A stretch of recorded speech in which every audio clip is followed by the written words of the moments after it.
Hey, I'm Ingrid. I'm a research fellow here at Emmanuel. I'm a medieval historian working on the Anglo-Saxon and the Anglo-Norman laws. The Anglo-Saxon laws were issued in the names of the kings of what would later become England between the 7th and the 11th century. The Anglo-Norman laws is what we call these larger collections and compilations of the Anglo-Saxon laws made after the Norman conquest in 1066. These laws concern a wide variety of topics. They focus on things like theft, procedure, religious offences, taxation, animals, bodily injuries, and a wide variety of things really. And they've been very important as evidence for the early part of English history. So they've been important in discussions of the development of various institutions, the administration, and especially in the development of the state and the king's role within that state.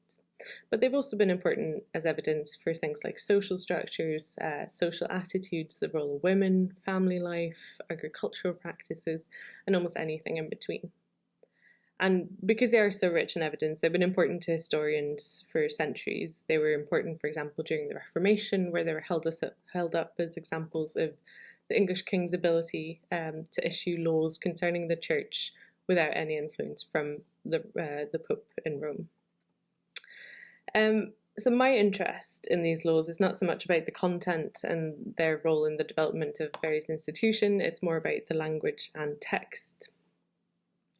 So that means a wide variety of things, but I'm interested in issues of grammar, so for example comparing syntax, looking at the various ways in which they use syntax, but also more textual features such as how they're laid out in the manuscript, how they relate to different languages, what kinds of translation practices we see, their various rhetorical style levels, their reliance on written sources, and a wide variety of things like that.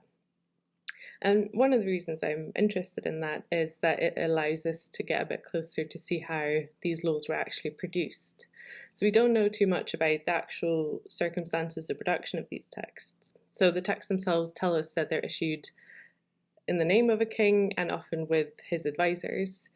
But looking at text and language allows us to flesh out those scenarios a bit more. So for example, we can see that some texts look like they're records taken down from an oral announcement, whereas other texts look like they're made away from this setting, this assembly setting, perhaps in a place where you'd have access to multiple sources that you could combine. And looking at text and language also allows us to see that there was a distinct tradition of written law in England in this period, and that's not necessarily obvious because this is a period without any legal professionals. There were no one who specialised in law as they would in the later periods.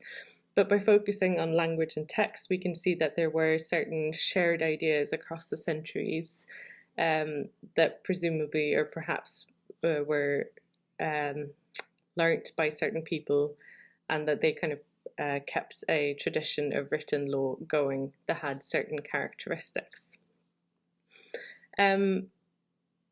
So language and text is in a unique position to allow us to see these things that are usually hidden from view. And now I'm shifting my focus to the post-conquest laws, which are quite different in that they're not issued by kings, but they consist in collections of Anglo-Saxon laws or compilations of Anglo-Saxon laws. But a lot of the same issues arise there. We don't quite know who made them, for what reasons, and we don't know the exact circumstances of their production.